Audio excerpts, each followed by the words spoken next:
Kaixo ikasleok, gaur ikusiko ditugu ekuazio matrizialak. Demagun dauzkagula hiru matrize.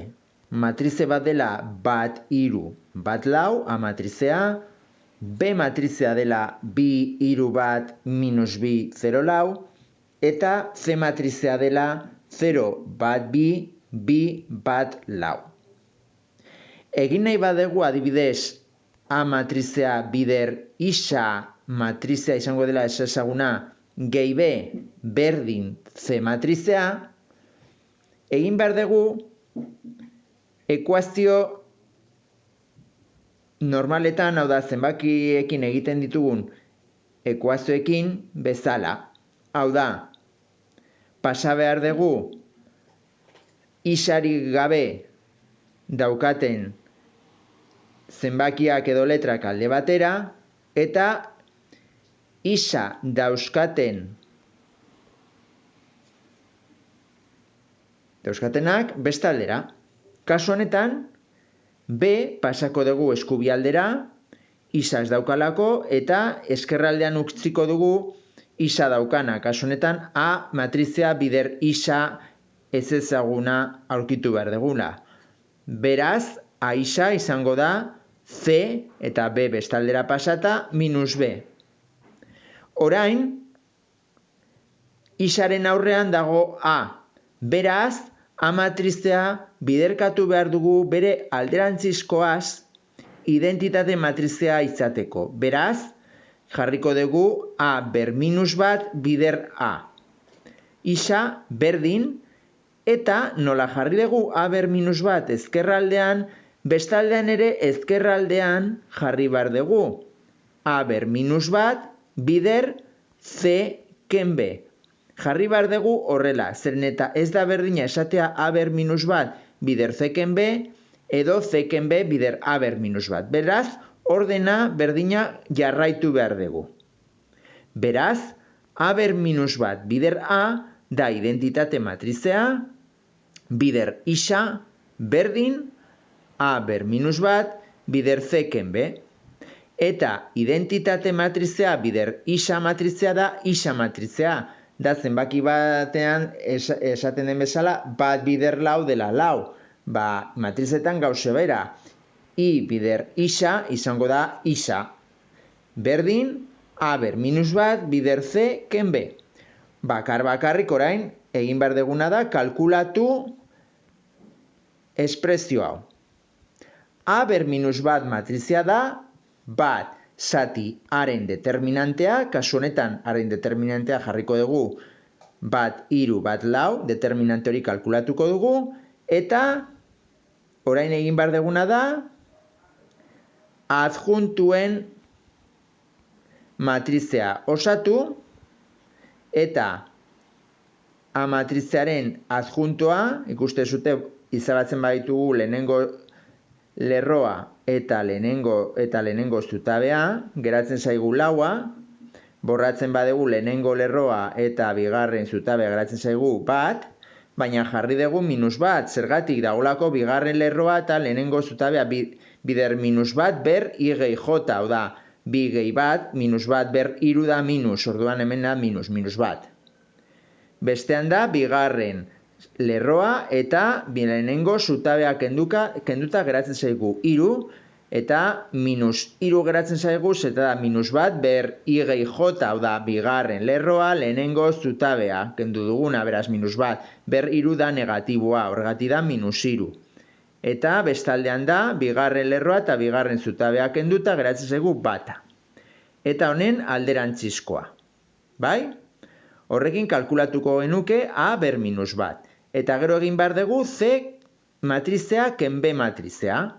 C ken B ikusten dezute 0 ken B da minus bi, bat ken hiru da minus bi, bi ken bat da bat, bi ken bi da lau, bat ken 0 da bat, eta lau ken lau da 0. Beraz, kalkulatzen dugu orain determinantea bat bider lau da lau, ken hiru bider bat da hiru, lau ken hiru da bat, geratzen zaigu bat zati bat, eta orain egin behar dugu bi matrizen arteko biderketa. Beraz, lau bider minus bi gehi minus iru bider lau da minus hogei. Lau bider minus bi da minus hortzi, minus iru bider bat da minus iru, minus hortzi eta minus iru, minus hamaika. Orain, lehengo lerroa, azkeneko zutaberekin. Lau bider bat da lau, minus iru bider 0 da 0, lau ken 0 da lau. Bigarren lerroa lehenengo zutaberekin, minus bi bat bider minus bi da bi, bat bider lau da lau, bi gehi lau, 6. Bigarren lerroa, bigarren zutaberekin, minus bi bider minus bat da bi, gehi bat bider bat da bat, bi gehi bat, iru.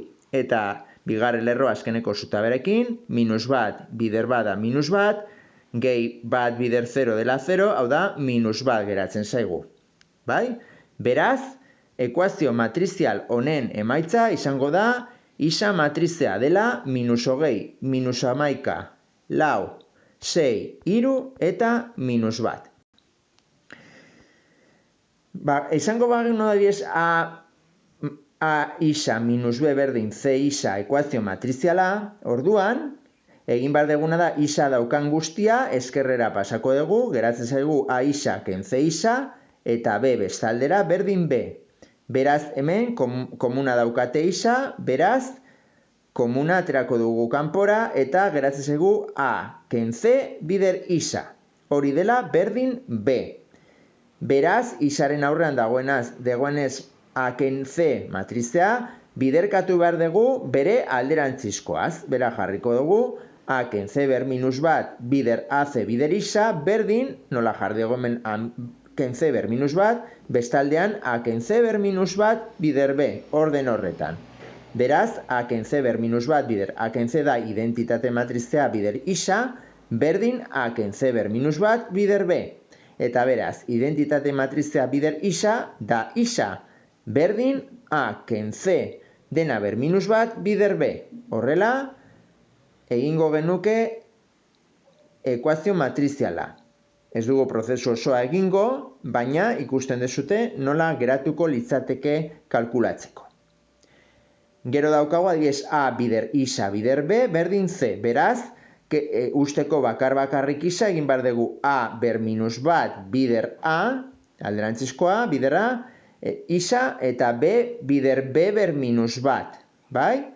Berdin, hemen jarri badugu a ber minus bat, hemen ere bai, zeren alboan a ber minus bat jarriko dugu. Eta b ber minus bat jarri dugunez bukaeran, zeren alboan eskubian jarriko dugu b ber minus bat. Beraz, a ber minus bat bider a da identitate matrizea, bider isa, eta b bider b ber minus bat dela identitateare bai. Berdin, a ber minus bat bider c bider b ber minus bat. Beraz, identitatea bider isa, bider identitatea da isa, berdin a ber minus bat, bider c, bider b ber minus bat. Geratuko litzaizuke ekuazio matriziala lortzeko. Eta bukatzeko hemen daukagu beste adibideaz, daukagu isa bider a berdin b, berdin isa bakar ikusteko, orduan biderkatu behar dugu eskubitik, bider a ber minus bat, beraz bestaldean jarriko dugu ekuazioan bider a ber minus bat.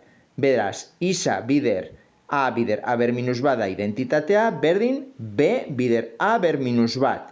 Beraz, isa bider identitatea da isa, berdin b bider a ber minus bat, horrela kalkulatuko genuke isa matrizea. Bale? Hau da ekuazio matrizialei buruz jakin behar dezutena.